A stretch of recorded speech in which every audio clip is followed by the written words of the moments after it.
mga bata. Sige lang, mag-create na ta. Na-realize mo ako din yung materials mo. Ganun siya nga. Pag-drawing mo. Pag-drawing mo, bulong ka.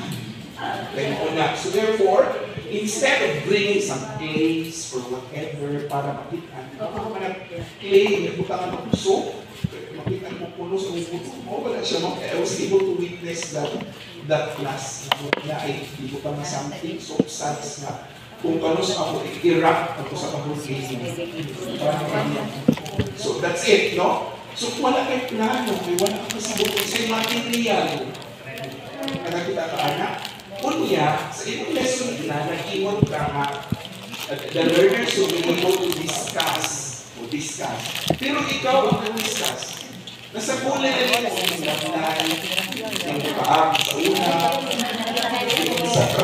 yung sa pana, okay na yung objective, okay na discussion. Kaya nga, nagsakay-sakay ka of bus na may direction.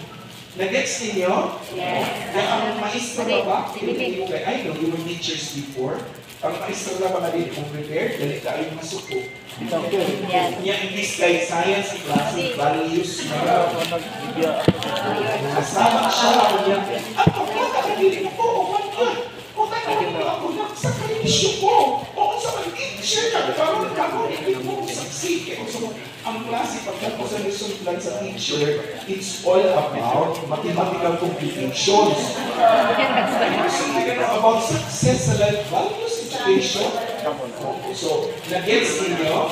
Okay, so that's teachers, according to Wiggins and Mactay, in 2005, could you see? Na-notice ninyo ang posting sa building kayo, na mayroon ang sulti mo rin. So, according to Wiggins and Mactay, teachers who plan their lessons are also better equipped to design appropriate assessments that align with the learning objectives. According to their research, they emphasize the importance of backward design and lesson planning, where teachers start with the end goal. That's why naay principal na mag-chat sa ako, sir. Past tense ay ang verb na gamiton sa lesson plan. According to research, some of the teachers will use past tense because they look the end goal.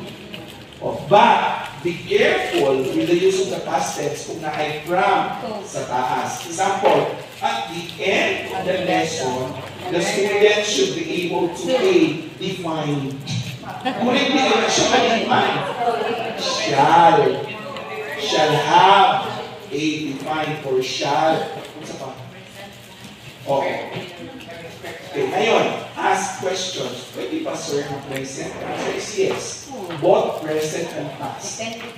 Depende sa pagka-state. Ngayon, bakit ay from? Kasi sometimes the teachers must be reminded na ang students ang modifying. Are you following me? Yes. The students ang discuss, and the students ang appreciate. At the end of the session, the students should be able to A, define, B, discuss, C, appreciate. By doing so, ma-prompt ang teacher na dili siya ang mag-discuss ang students. Ma-prompt siya na dili siya ang mag-appreciate. Tigulang na siya, gumawa na siya na ang mga bata ay dapat maka-develop ang mga competencies.